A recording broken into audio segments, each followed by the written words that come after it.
allora si è voltato improvvisamente alla gente che era lì e ha detto: la gente che cosa dice che io sia? Chi dice che io sia? E voi chi dite che io sia?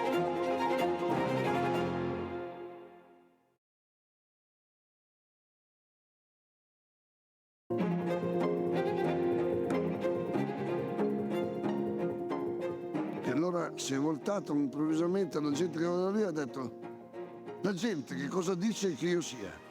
Chi dice che io sia? E voi chi dite che io sia?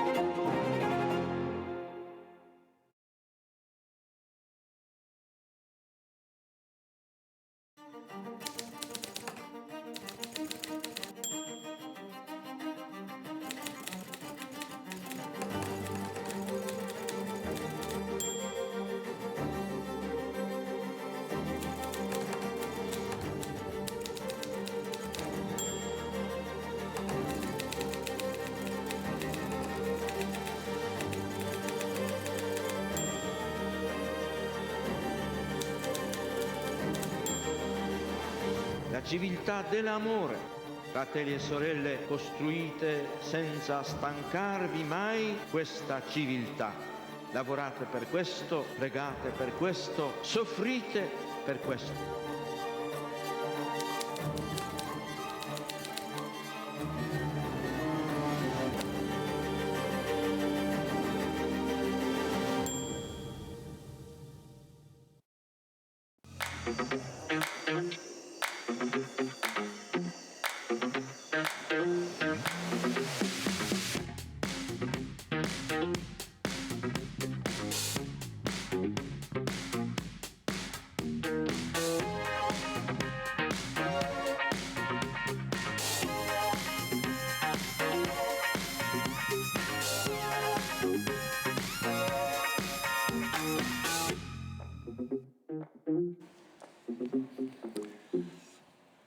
Buon pomeriggio a tutti. Buenas tardes a todos. Muchas gracias por estar tan presentes en este importante encuentro del meeting de Rimini, donde se hablará de desigualdad, el precio que todos pagamos. Entonces va a ser una conversación, vamos a hablar de economía, instituciones y también de política. Bueno, para que entiendan mejor lo que vamos a hablar, la desigualdad que está aumentando en este momento para unas cuantas personas constituye una amenaza para esa sociedad. Y cuántos economistas que hacen parte de esta categoría pensaban que la desigualdad está muy presente y está aumentando. No obstante, la riqueza está aumentando en el mundo gracias a unos cuantos países, pero hay diferencias en la renta entre los ricos, el 1% de la población, y la mitad más pobre, que está aumentando de manera exponencial en la gran mayoría del mundo y también dentro de los países. Durante los años 90 y 2000, casi la mitad de la riqueza que se creó llegó en las personas ricas, entonces ese 1%. Entonces, en algunos años, esta riqueza se concentró aún más. En 2016, el 80% de la riqueza y de su aumento, ese flujo, lo tuvieron en sus manos el 70% de esta riqueza solo en el 1% de los ricos. Entonces son cuestiones importantes que nos afectan mucho, entonces tenemos que hablar de eso. Y acá tenemos la suerte de tener a José Manuel Durão Barroso, que no necesita presentación. ¿Quieres cambiar? Eso es. Durão Barroso, sé que es un gran amigo del meeting, fue expresidente de la Comisión Europea y ahora es presidente del GARLI, Alianza Internacional Alianza Internacional para las Vacunas. Ha sido nombrado primer ministro de Portugal en 2002, en abril, y bajo su presidencia la Unión Europea, la Comisión Europea, tomó una posición muy fuerte en lo que se llama el destino compartido. El profesor Barroso, porque enseña también en la universidad, ha hecho una solicitud importante para que la Unión Europea se desarrollara a una federación de estados nacionales con una interacción más importante. Y también ha solicitado que hubiera una integración bancaria, una unión bancaria más eficaz para afrontar los desafíos de orden económico que afrontaba o que se encontraba delante de nosotros en este momento. Y Milán, que sigue de Nueva York, y para el que solicitaría un gran aplauso, Branko Milanovic, uno de los más renombrados expertos internacionales en temas de desigualdad. Es un poco la testa del ariete que ha focalizado la comprensión de estas dinámicas enormes que se encuentran bajo nuestros pies. Es profesor de la New City University de Nueva York y el tema principal del que se ocupa es la desigualdad en la renta, pero también de otras desigualdades, también tanto como países individuales como a nivel global. Ha escrito libros que se encuentran en este sector muy famosos como puntos de referencia. Desigualdad global es un libro famosísimo que ha ofrecido un mapa de esta evolución de la desigualdad a nivel global y en cada uno de los países, y se ha reproducido en más de 16 idiomas distintos. Es un libro que a mí me gusta mucho y de una manera particular porque, ¿cómo lo diría?, afronta la historia del pensamiento económico y, por tanto, en los últimos 200 años, los principales economistas, tanto fisiócratas franceses como los neoclásicos, incluso Kutzner, incluso yendo hasta los economistas que ofrecen otras perspectivas, el propio Karl Marx, ¿cuál era la posición que adoptan ellos frente al problema de la desigualdad? ¿Esperaban que aumentara la desigualdad o que se convirtiera en un problema, o bien no? Por tanto, digamos que es importante que yo pienso que un economista que nos ha dado a nosotros la posibilidad de ver el surgir las desigualdades desde un punto de vista de las tendencias globales y que ha llevado a un camino para volver a plantearnos el pensamiento económico y volver a aprender lo que nos ofrecía como esquema, como estructura de pensamiento. Y a mí esto es algo que me agrada particularmente. Esto es una contribución a una intersección entre la economía y la política. Me gustaría, por tanto, volver a dar las gracias nuevamente a nuestros invitados, a nuestros ponentes. Gracias por parte del meeting, que es una plataforma por la cual Italia mira al mundo de nuestra tierra, que es la Romaña. Estoy muy contento, por tanto, voy a pediros un nuevo aplauso para nuestros invitados, los ponentes de esta tarde. Gracias.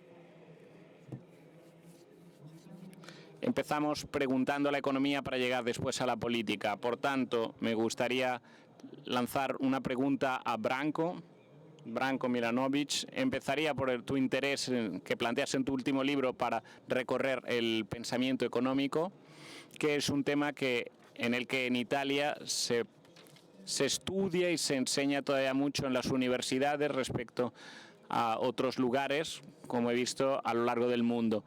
En tu último libro hay una gran conversación,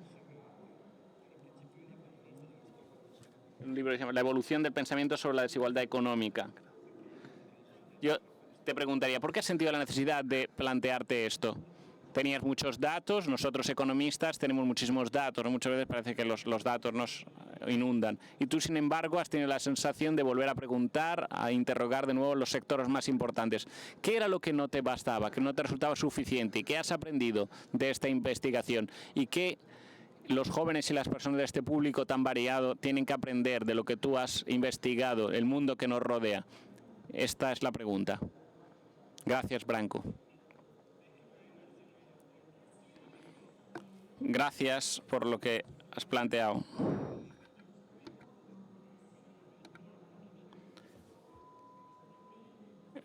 esta es una elección a la que me dedico, pero gracias a la tecnología tengo la posibilidad de participar, aunque verdaderamente me encantaría estar allí con vosotros. Intentaré responder a tu pregunta brevemente. Lo primero, siempre me han interesado estos grandes pensadores. Y todo ha empezado particularmente durante el COVID, cuando he empezado a releerlos. Y por tanto, he retomado nuevamente autores que no leía desde hacía muchos años, ya los conocía, pero hacía mucho tiempo que no los volvía a leer. Y por tanto, os voy a plantear 6 nombres, 6 autores particularmente que aparecen en mi libro. Todo empieza con la relectura de François Quesnay, François Quesnay, el primer pensador de la escuela fisiócrata, Karl Marx, Pareto y Saint Kuznets. Y después tenemos el último capítulo que está dedicado a los desarrollos post-kuznerianos, donde no estoy pensando en pensadores específicos, sino toda una escuela de pensamiento.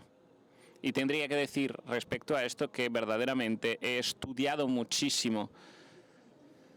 Hay cientos de títulos de obras sobre estos pensadores, estos economistas que he retomado. He intentado volver a concentrarme en un aspecto muy específico, que es en particular la pregunta en la que querría imaginar una conversación con cada uno de ellos. Está claro que cada uno de esto es metafórico, es imaginario, pero la pregunta que yo plantearía a sus textos es ¿cuáles son las fuerzas que mueven a la desigualdad en sus diferentes épocas y cómo piensan que se evolucionarán a lo largo del tiempo? Esta es una pregunta importante para algunos, como por ejemplo Adam Smith, porque él estaba muy concentrado sobre la dinámica, mientras que por el contrario Marx estaba concentrado en otro aspecto.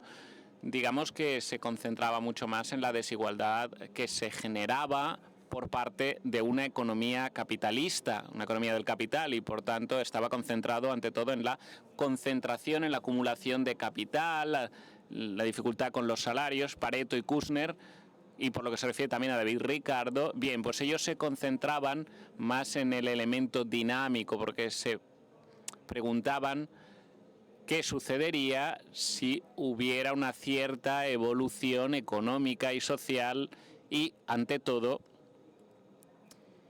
si las leyes del comercio del libre comercio se hubieran abolido en el Reino Unido. Volviendo a Adam Smith, el resultado más crítico respecto a la acumulación de capital y a la acumulación primitiva y más tarde definido como tal por Marx. Adam Smith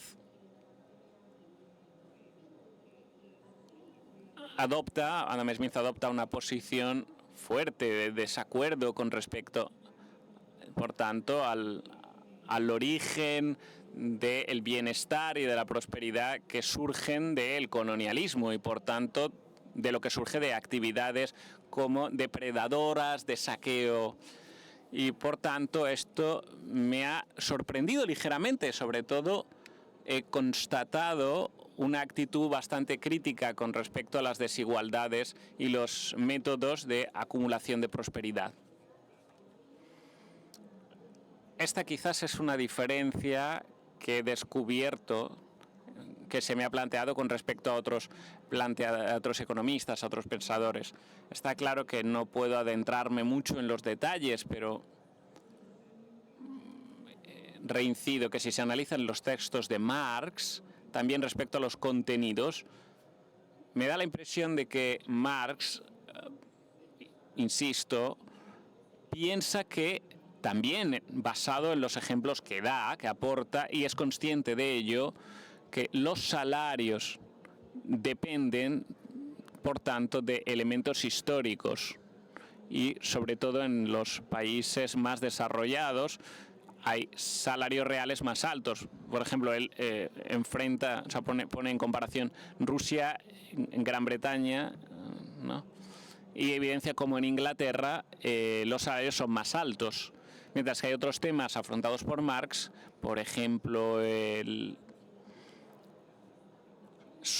la profecía de Marx, en la cual si las ganancias se hubieran reducido poco a poco, podrían haber llegado a una reducción también de las desigualdades. Pero está claro que si por el contrario hubiera una concentración de la riqueza en pocas manos, asistimos a una polarización cada vez más creciente. Por tanto, me gustaría completar la respuesta diciendo que respecto a lo que se puede aprender, bien, pues de lo que yo he investigado podemos aprender dos cosas. La primera, la manera en la cual nuestra visión de las divisiones en la sociedad muy a menudo depende de la forma de la sociedad. Y en segundo lugar, podemos entender también cómo se ha dado la evolución según la cual el elemento clasista siempre nos ha parecido el elemento central en todas las divisiones. Por tanto, división entre la concentración de la propiedad y la fuerza del trabajo. Con Pareto, en cambio, se basa en los problemas individuales, en basarnos en la propiedad o en la distinción de las personas que viven en áreas rurales y los que viven en las áreas urbanas. Y a menudo nos olvidamos de estas distinciones y los individuos parece que sean intercambiables. Y esto vale también para las desigualdades. Después está el contraste en la propiedad entre la propiedad y la fuerza de trabajo y también las desigualdades de género. Y esto es un nuevo tema. Hay divisiones que perviven también en este caso, pero no vemos todavía la emergencia de este tema en la medida en la que a día de hoy emerge claramente. Por tanto, en general, releemos a estos economistas y eso nos permite entender, a mí me ha hecho más entender algunos temas importantes. Y están entre los economistas más importantes de la historia, sin duda, a los que se han dedicado muchísimos títulos, obras, y sin duda ninguna, Marx es uno de los que ha arrojado más ríos de tinta. Gracias, Branko. Me gustaría dar un paso más allá y a la luz de lo que, releyendo a los maestros, has refocalizado, has redescubierto sobre lo que ya sabías en cuanto a la evolución de las desigualdades. ¿Qué piensas que serían algunas líneas de, ¿cómo lo podría decir?, de reforma de la política económica o de política institucional que pueden, por lo menos, no tanto resolver inmediatamente, cuanto hablar al corazón del problema, tal y como se ve hoy en día? Todos aquí les gustaría crecer en un mundo en el que hubiera una prosperidad cada vez mayor, tanto para sus propios hijos como igual que para sus propios abuelos. Y no es el caso. ¿Qué podemos hacer?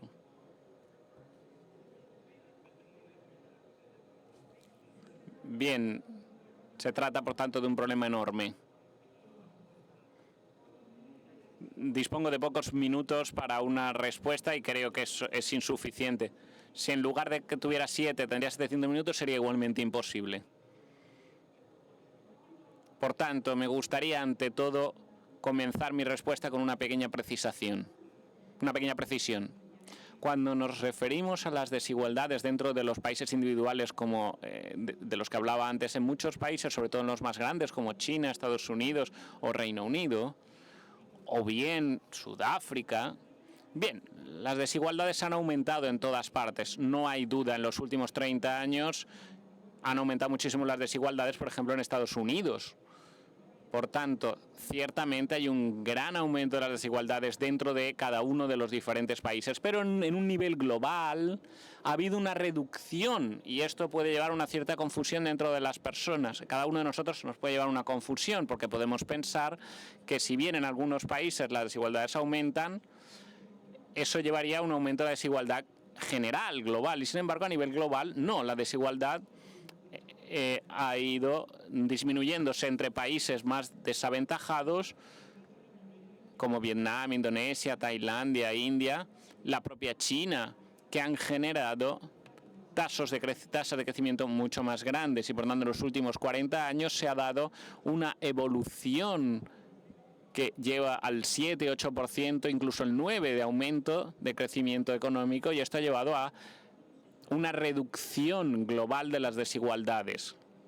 Y esto me gustaría que quedara claro por mi parte. Creo que a nivel general una reducción de las desigualdades y al mismo tiempo, contemporáneamente, ha habido un aumento de desigualdades dentro de cada una de las sociedades, como por ejemplo la China. Esto es algo que querría aclarar. Volviendo a la pregunta que me planteabas, creo que nosotros ya sabemos cuáles son los instrumentos para reducir la desigualdad y, por tanto, la instrucción, la educación, los instrumentos fiscales como la imposición, la difusión de la propiedad, reformas agrarias. Me gustaría dividir los asuntos para afrontar en dos cosas. Por un lado, lo que se refiere a lo fiscal, redistribución del patrimonio, de las rentas del capital y de aquellas rentas más altas. Los dos acercamientos no son alternativos, sino que están llamados a ser combinados. El segundo acercamiento consiste en definir el objetivo de aumentar la igualdad respecto a los factores de producción. Puede parecer complicado de entender, así como está planteado, pero la difusión del capital más allá de la clase media, por tanto, puede reducir las desigualdades, porque sabemos que el 90% de los capitales financieros es poseído por el 10% de la población de media. Por tanto, esto podría ser una manera de reducir la desigualdad. La instrucción, de hecho, debería ser más difundida para afrontar esto. Y, de hecho, puede difundirse mucho más fácilmente que la propiedad del capital. Y es que esta puede ayudar a reducir las desigualdades. Por tanto, analíticamente, yo sostengo que deberíamos, por un lado, intentar actuar sobre una palanca que nos permita la redistribución, por tanto, los subsidios, y por otro lado, unas palancas más subjetivas, el aumento de la propiedad y, por tanto, instrumentos de producción y capital, y, por tanto, más allá de la clase media, llegando a mejorar la instrucción, la formación, la educación de las clases menos aventajadas, las clases más desfavorecidas. Yo creo que, justamente, nosotros podríamos intentar escuchar el punto de vista de la política para ver cuál podría ser esa solución, más allá de lo económico meramente. Questo mi dà l'opportunità di spostare la nostra conversazione sulla questione appunto politica, istituzionale e sul ruolo che l'Europa ha avuto, può avere, dovrà avere per affrontare questi grandi temi che sono temi globali ormai. E quindi veramente José, ti vorrei interrogare sulla tua esperienza personale. Ne abbiamo parlato al telefono, è anche un'occasione per tanti giovani che sono qua di vedere un po' come tu hai vissuto, come tu hai affrontato le questioni mentre cercavi di rendere l'Europa di più un posto di destino condiviso. E quindi poi noi sappiamo, ne parlavamo ancora al telefono, quanto tiene l'importanza della cultura per generare una visione sulle questioni che permette poi di affrontare questi grandi temi e dare un contributo. Quindi partiamo da qui innanzitutto, da dove veniamo? Ci interessa sentirlo da te. Sulla base della tua esperienza, che cosa ha fatto specificamente l'Unione Europea per cercare di rispondere alla sfida dell'emergenza di questo tema della disuguaglianza? E qual è il ruolo del mercato, dello Stato e dei corpi intermedi in questa questione? Che cosa avremmo dovuto fare meglio? First of all, thank you very much for your invitation. Bueno, antes que todo, I understand very well.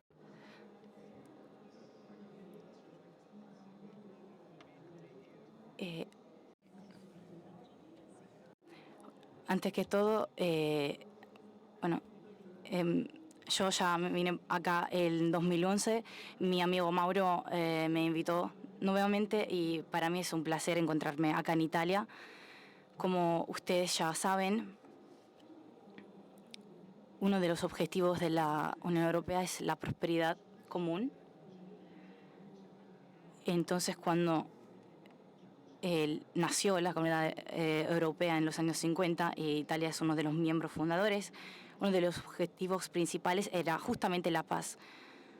O sea, para que la guerra fuese imposible entre los miembros. Y efectivamente fue así, porque nunca tuvimos conflictos entre los miembros de la Unidad Europea.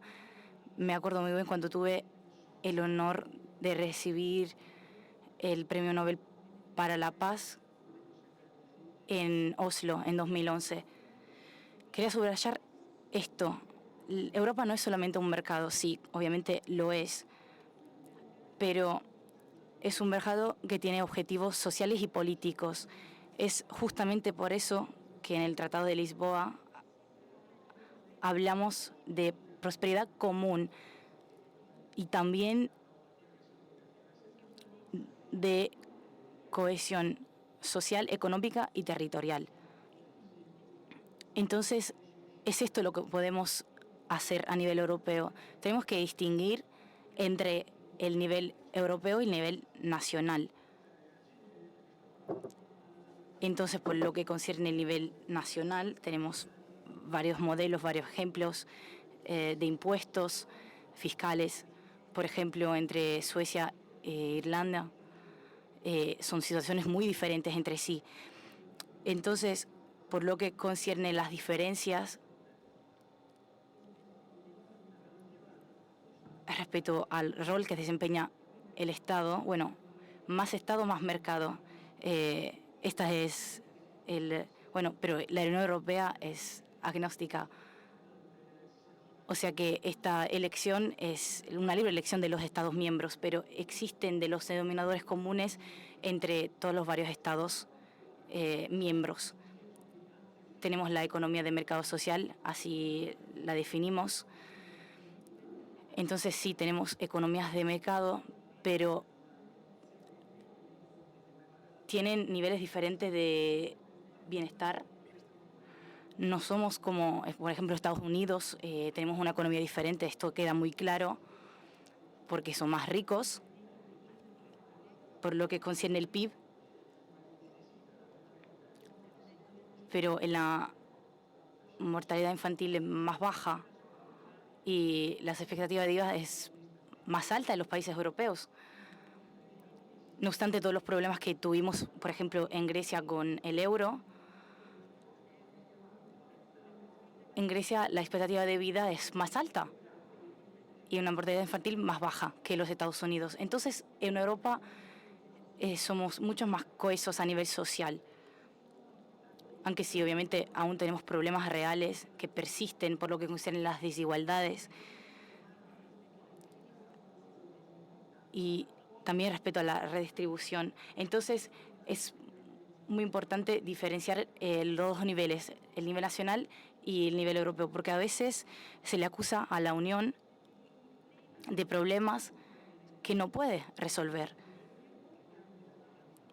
Por ejemplo, cuando yo fui el presidente de la Comisión, tuvimos la crisis la crisis financiera. Entonces, la Unión Europea intentó encontrar un equilibrio entre todos los países miembros. Seguramente se acordarán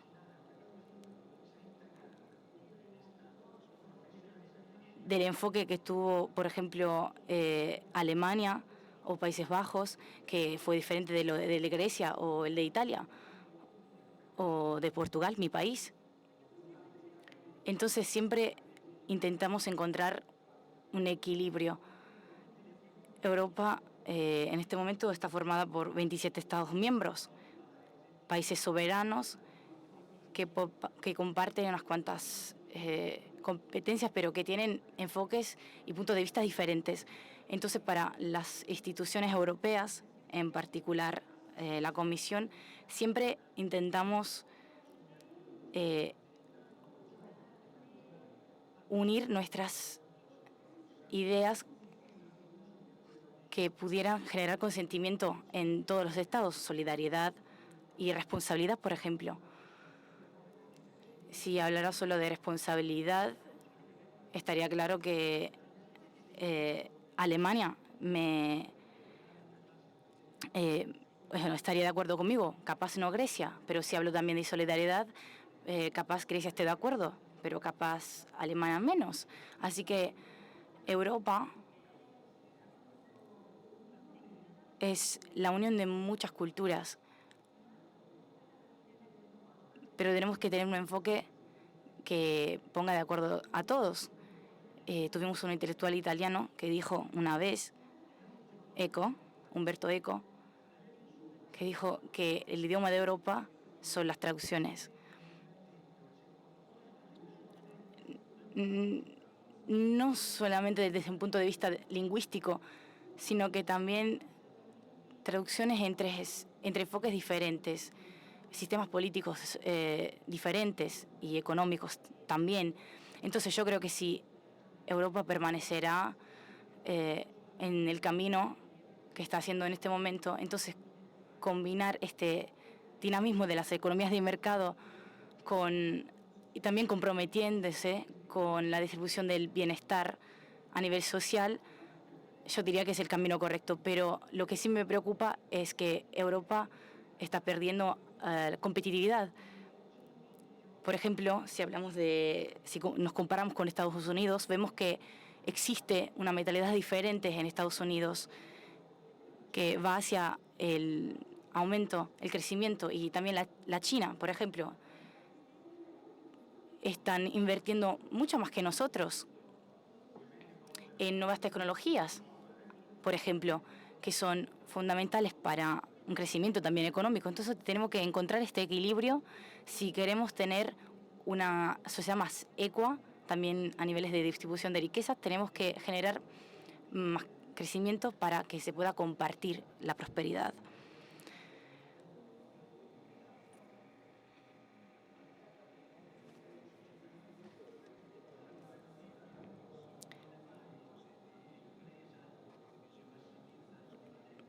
Podríamos también continuar a compartir tu experiencia, tu visión de Europa como una federación de estados.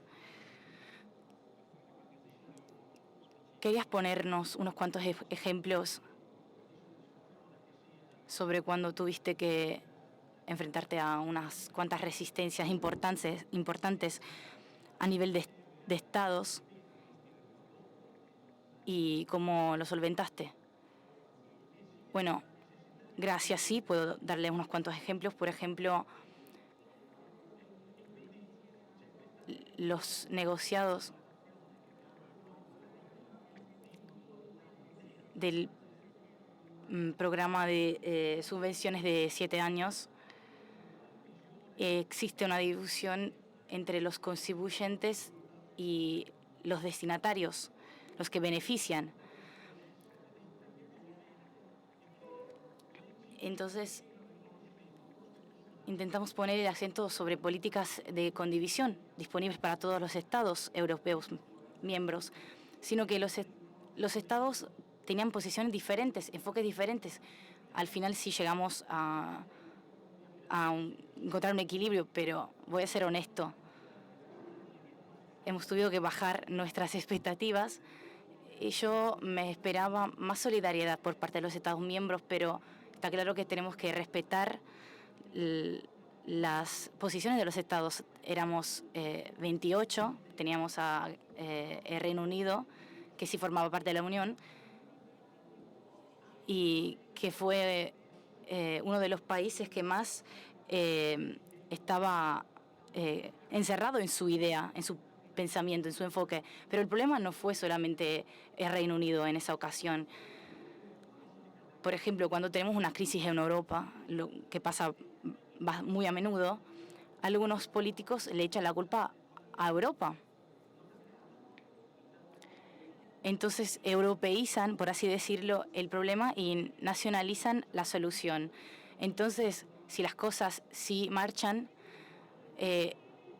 fue gracias a eso, pero si las cosas ya no marchan, ya no funcionan, la culpa es de Europa. Por ejemplo, tuvimos que despedir a muchas personas en Francia porque una gran empresa estadounidense quería abandonar el mercado francés y los políticos franceses nos pidieron a la Unión. Entonces, ¿pero qué hacen? Europa tiene que solventar este problema. Pero en esa ocasión quise la creación de fondos para que podían ayudar a esos trabajadores a encontrar un nuevo trabajo. Entonces, no sé si te acuerdas, hemos creado un fondo para esos problemas que están ligados a la globalización, pero a veces la Unión Europea, bueno, se le considera, se le echa la culpa, ¿no? Y se le ve como el problema por parte de unos cuantos políticos. Pero la cuestión es aún más compleja, porque en el pasado, por ejemplo, existía un programa para los bancos alimentarios y este programa se realizó gracias a unos recursos específicos, pero sin recursos, mi comisión decidió utilizar los recursos que teníamos por parte de EMPAC para utilizarla en este programa. Era un programa para las personas que tienen más dificultades, más problemas, pero sabíamos que desde el punto de vista jurídico era complejo intentar cambiar el destino de este dinero, porque teníamos verdaderamente zonas en Europa donde las personas ni pueden comer, no tienen dinero ni para eso. Entonces, gracias a los bancos alimentarios, también en grandes ciudades, hay personas con esta clase de problemas. Entonces, los gobiernos de Europa no estaban de acuerdo y le echaron la culpa a la Comisión diciendo que nosotros no teníamos la autoridad para hacer eso. Entonces utilizaron el principio de subsidiariedad. Y entonces me acuerdo de que uno de los representantes de uno de estos dos países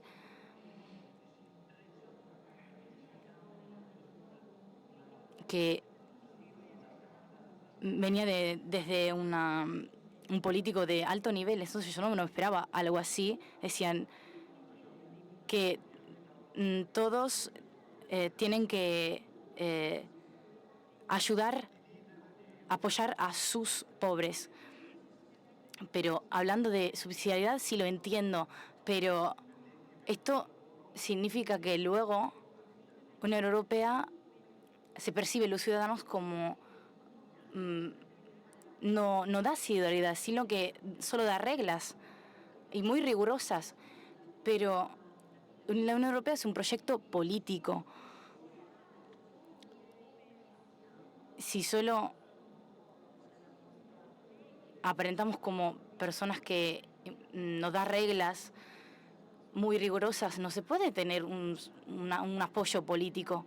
Obviamente sí tenemos que respetar las reglas porque son esenciales, pero a nivel europeo necesitamos instrumentos que creen una solidaridad real. Obviamente podría proporcionar más ejemplos, pero estos solo eran algunos.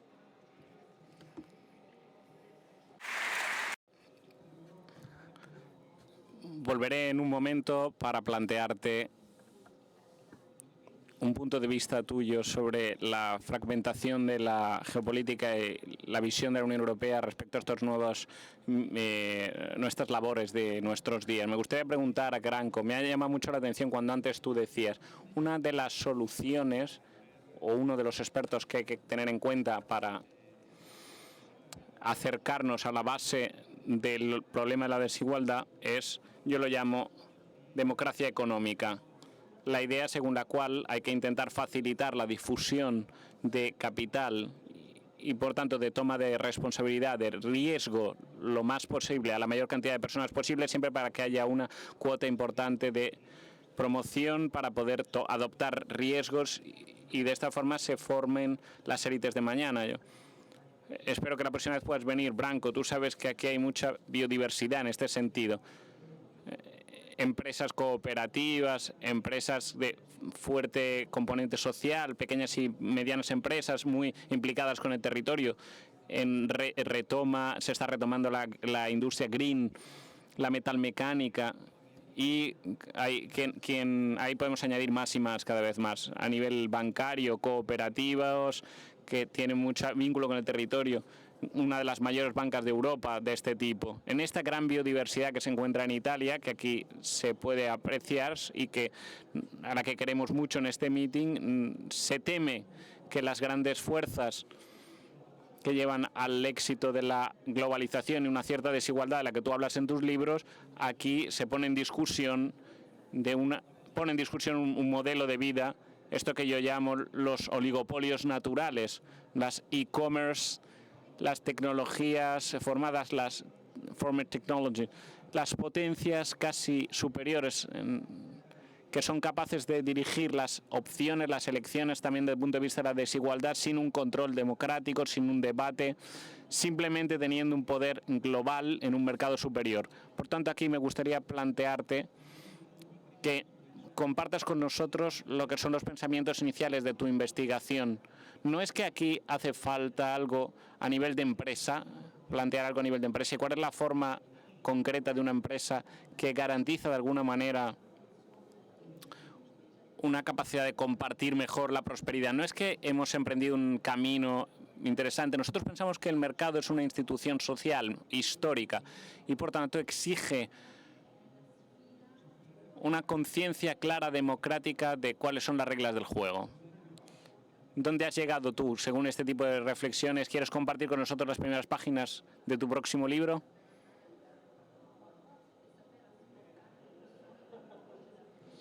Muchas gracias por plantearme esta pregunta. Brevemente me gustaría decir que estoy de acuerdo contigo, Samuel, y también con el presidente Barroso respecto a que el mercado es una institución social. Recientemente he dicho en una nueva edición de la Gran Transformación, el gran mensaje, en un texto importante sobre el mercado. Creo que el mercado tiene que estar enraizado en la sociedad porque es una construcción social. En otras palabras, no es un fenómeno que tenemos que dar como algo dado. Tenemos que modelarlo socialmente.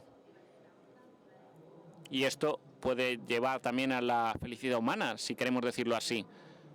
Con respecto a los oligopolios y monopolios, este es un tema verdaderamente extremadamente importante, y vosotros sabéis más incluso que mí que la Comisión Europea recientemente, también en los Estados Unidos, han emprendido iniciativas respecto a la reducción de estos oligopolios que existen, como Google y otros tantos suministradores y plataformas, operadores de Internet, y llamémoslo así.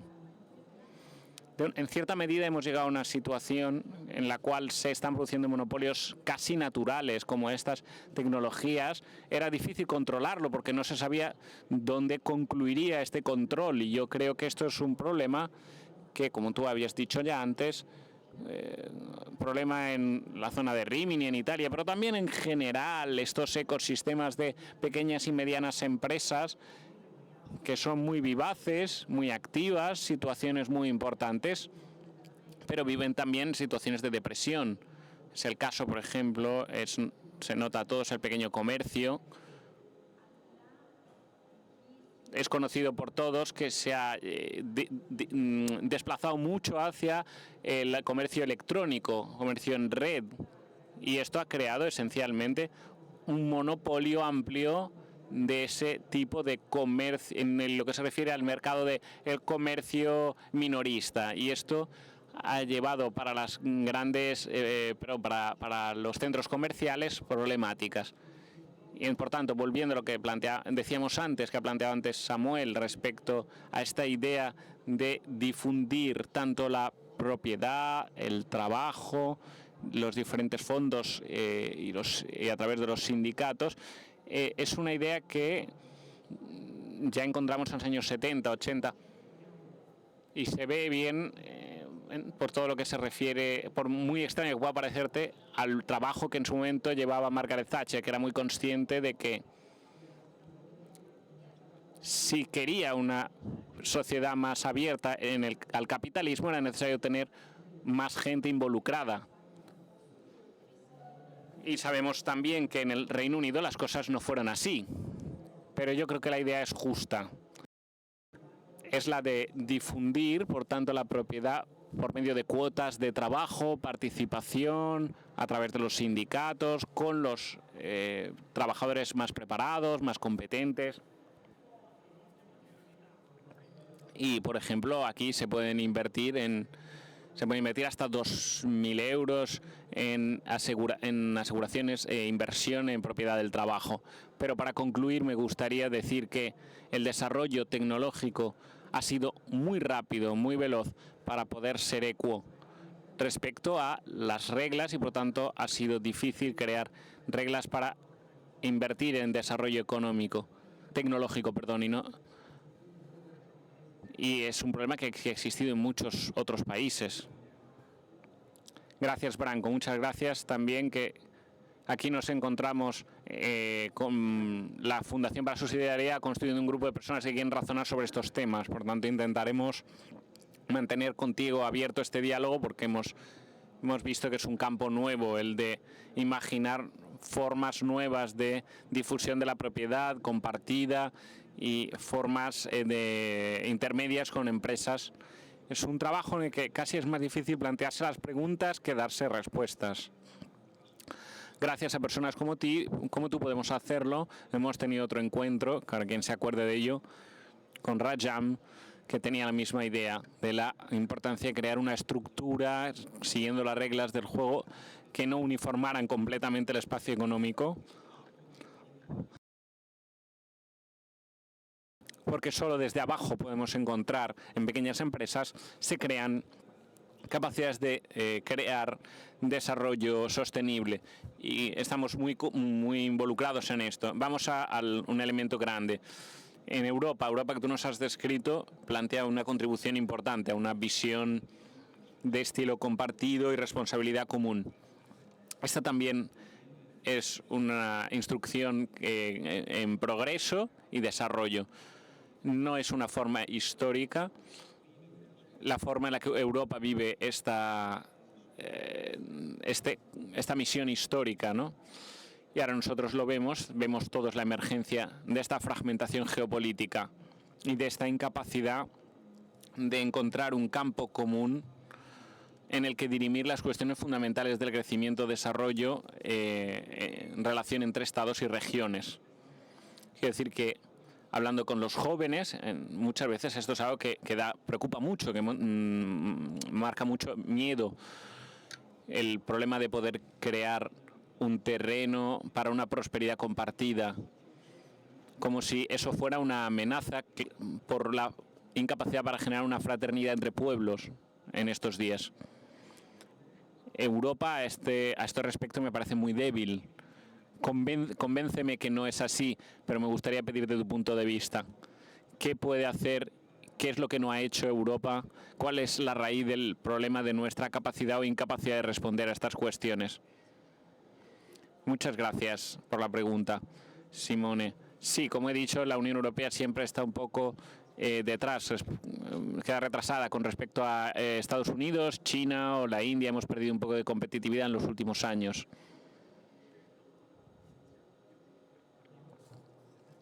Tenemos un sistema social relativamente bueno respecto a otros espacios del mundo, pero en términos de crecimiento y de competitividad, y también por lo que se refiere a la innovación a nivel tecnológico, hay vínculos geopolíticos en algunos casos y allí nos hemos quedado un poco retrasados.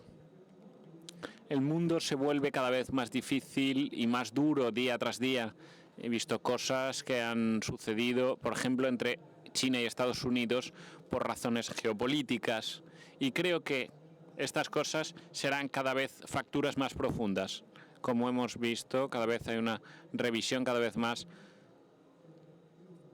más preocupación hemos visto respecto a la seguridad económica y a la eficiencia económica. Hay algunas amenazas en acto, también en términos de proteccionismo.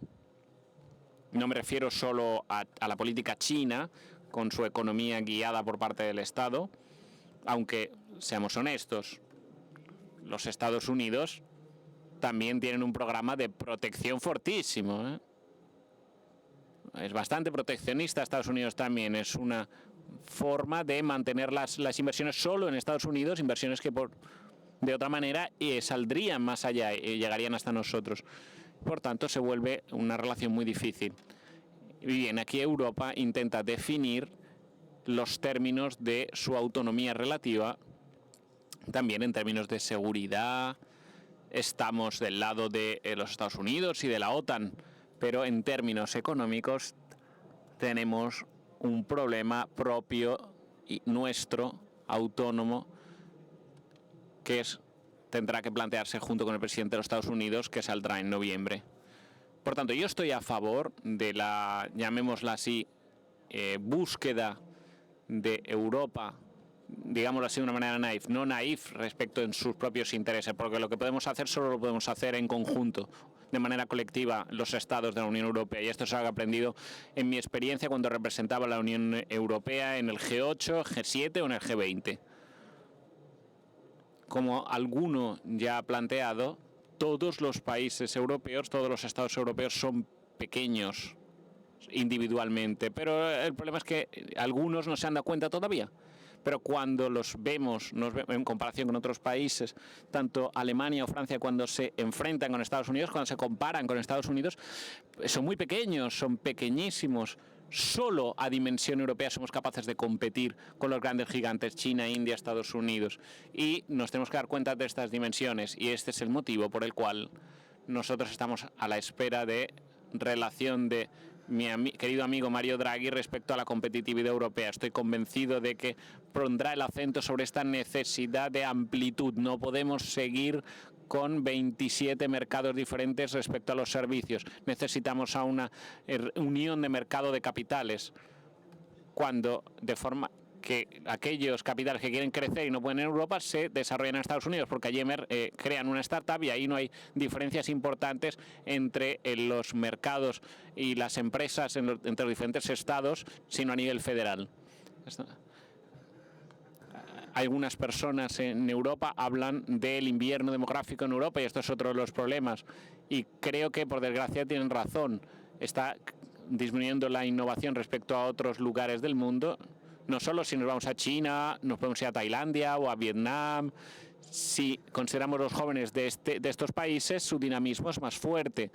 ¿Por qué? Porque son más jóvenes, porque hay una media de mayor rejuvenecimiento poblacional. Podemos invertir en la recuperación poblacional. Europa, que ha hecho muchísimas cosas respecto a su búsqueda de proteger Europa durante la pandemia, las vacunas, ha tenido una fuerte respuesta con respecto a Rusia o con el conflicto con Ucrania, pero creo que en la cuestión del mercado interno y de su competitividad se han dejado un poco en un segundo nivel de prioridad y es necesario invertir cada vez más en nuestra competitividad, porque de lo contrario nunca llegaremos a ser capaces de transmitir los bienes sociales que son tan importantes para el mundo. Y es cierto que hay una división ideológica en Europa entre quien busca más un mercado más presente y quien aboga por el Estado. Bien, si puedo plantear en términos más personales, por decirlo así, hay dos dioses a los que rezar. Yo no rezo ni al dios Estado ni al dios mercado. Lo que cuenta son las personas. Cada persona no es el concepto abstracto de un país o el concepto abstracto de un mercado. El tema de este meeting que dice, si no buscamos lo esencial, entonces ¿qué buscamos? Y esto, ¿qué es lo esencial? Para mí son las personas, las diferentes personas. Para citar a Dostoyevsky,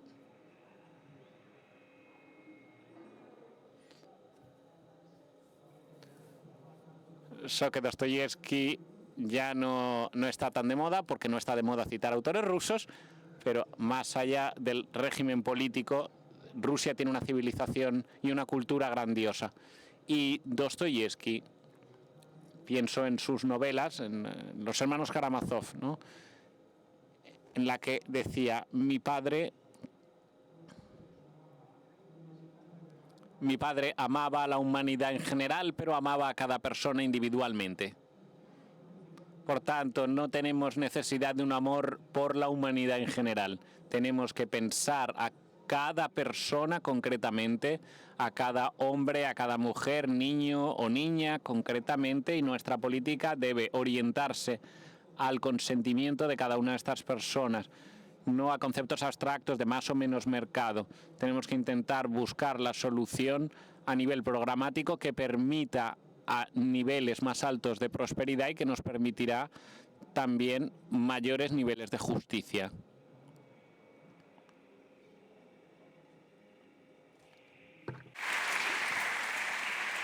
Certamente, gracias. Gracias por el apunte que has hecho, porque entre Estado y mercado hay personas, citando a Aristóteles, que dices, se creen solo con un sentido de camino en la vida. Y por tanto, solo hay un sentido y piensan en lo social. Y esto me permite plantearle a Branko una pregunta más que lo fuerza a salir de su zona de confort. Y esta es que la desigualdad no como cosa como explicar, como punto de partida, sino como punto de partida. Y para gobernar estos procesos globales es necesario tener democracias vivas, democracias participadas, en la que participación, donde las gentes sienten que su participación en la vida civil y social da la posibilidad de dirigir, de encardinar las cosas. Y bien, como bien sabes, Branko, la desigualdad desde este punto de vista mina mucho la confianza en la democracia como participación social y por tanto impulsa más cada vez a una polarización. Porque como punto de partida la sociedad siempre se parece dividida entre quien posee y quien no posee. Y me gustaría preguntarte sobre tu punto de vista, ¿cómo ves el desarrollo de la democracia? ¿Es algo que puede confirmar esta evidencia un poco empírica? ¿Cuál es tu pensamiento respecto a este tema?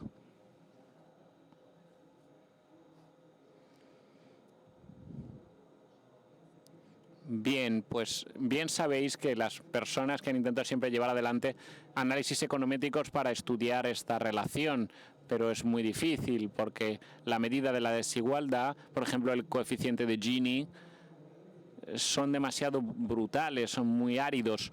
¿Cómo podría decirlo así? No perciben verdaderamente los rasgos definitorios que se interesan a la política. Tendríamos que esencialmente dirigirnos a los estudios de política social, antropología, para entender mejor lo que nos dicen esos números. Me gustaría empezar por el ejemplo de los Estados Unidos. La desigualdad de renta en los Estados Unidos ha llevado a la polarización política y cultural, que a su vez ha llevado a una polarización política que todos estamos a punto de ver con las elecciones de noviembre. Por tanto, yo creo que verdaderamente podemos decir de una forma clara respecto a Estados Unidos que mientras que en Estados Unidos los países individuales es algo distinto, el aumento de la desigualdad ha sido inferior en Europa. Bien, existe, hay una cierta polarización, pero es menor. Pensemos en Alemania, hay una polarización entre lo que era la Alemania del Este con respecto a la Alemania del Oeste, pero tenemos cuestiones vinculadas con la inmigración, que es algo muy presente en Europa y muy percibido. Cuando hablamos del envejecimiento de la población, cuando las personas, si se considerara a las personas como avatares y no como individuos, bueno, pues sería fácil encontrar soluciones al envejecimiento europeo. Podríamos importar miles o incluso millones de personas de Oriente Medio o de África que quieren venir a Europa, pero esto ahí tiene cuestiones políticas también, como hemos visto hace algunas semanas en Reino Unido e incluso en otros países. Por tanto, estas redefiniciones, estos pequeños detalles que solo se plantean de manera imperfecta con los números con los que yo trabajo, nos plantean que hace falta cada vez más ciencias políticas para poder entender plenamente el problema. Si consideramos la Unión Europea de 27, pero no consideramos los 27 países individualmente, sino solo Europa como un conjunto, como ha dicho antes el presidente Barroso, hemos visto en Europa una disminución de la desigualdad entre todos los individuos. 500 millones de personas, ha habido una convergencia entre los diferentes países europeos a nivel individual. Hemos visto una reducción de la desigualdad justamente a nivel de Unión Europea, pero esto es un resultado significativo. Es un objetivo importante de la Unión Europea, de la Comunidad Económica Europea, que es llevar los estándares de vida a un punto mejor, no solo a nivel de Europa, sino también a nivel individual de cada uno de los países. Bien, te pido un pequeño comentario respecto a esto que acaba de decir el profesor Branco. Dice, estoy de acuerdo con lo que ha dicho el profesor Branko Milanovic. Europa ha sido definida como la gran máquina de la convergencia. Tenemos que recordar que España, Portugal, mi país, antes de entrar a formar parte de la Unión Europea, estábamos en una situación terrible. Mirad cómo estábamos entonces y cómo están ahora. De igual manera, los ucranianos quieren formar parte de la Unión Europea por obvias razones.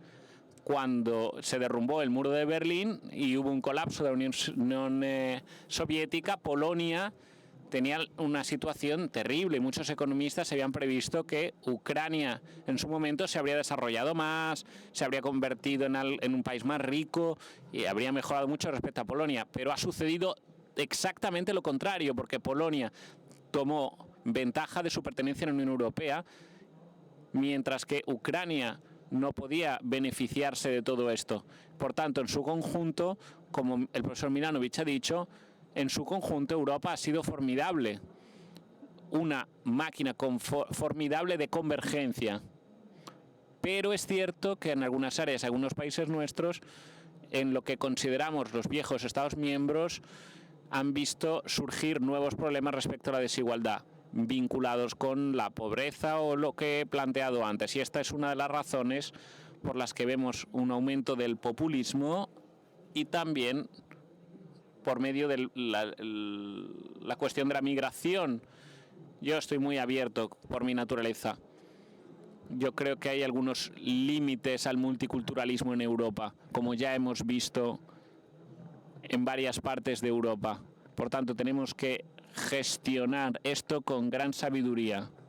Miremos a los Países Bajos, una nación que tiene una tradición liberal enorme, larguísima, y ahora están guiados por un gobierno que prácticamente es xenófobo. Y esta es la realidad de los hechos. Por tanto, tenemos que entender cómo el buen sentido de las personas en Países Bajos no nos debe llevar a generar un anatema contra ellos, sino ser constructivos y llegar a entender cómo plantear soluciones. Y ahora, por desgracia, la racionalidad escasea enormemente. Bien, gracias. Obviamente esta no es una conclusión, sino que le abrimos el camino a otros eventos que seguramente de los que seguramente hablaremos en el meeting. Y bueno, Branko, estás invitado a ver esta tierra repleta de riquezas.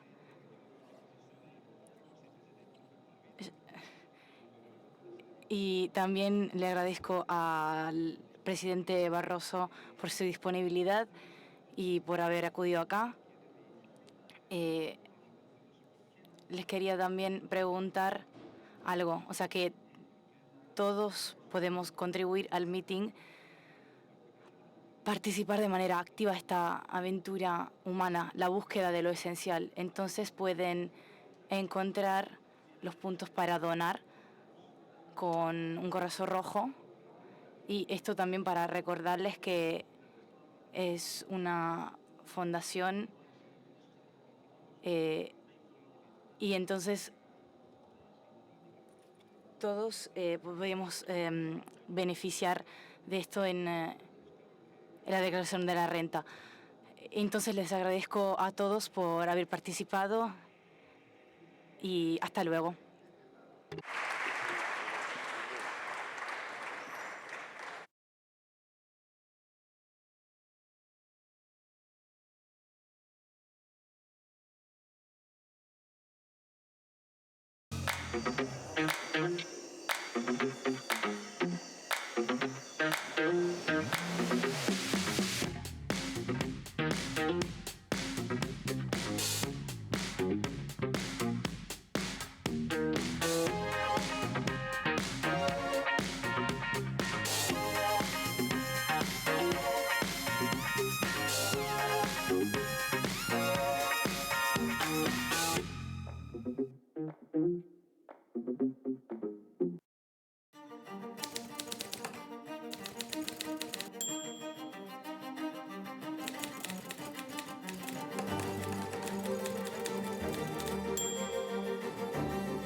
La civiltà dell'amore, fratelli e sorelle, costruite senza stancarvi mai questa civiltà.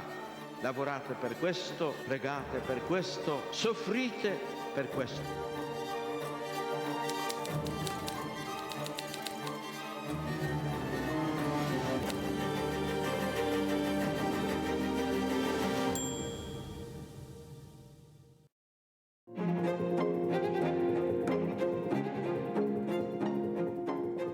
Allora si è voltato improvvisamente alla gente che era lì e ha detto: la gente che cosa dice che io sia?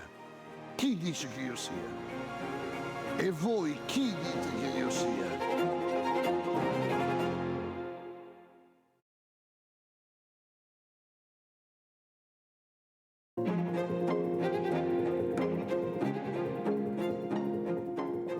E allora si è voltato improvvisamente alla gente che era lì e ha detto: la gente che cosa dice che io sia? Chi dice che io sia? E voi chi dite che io sia?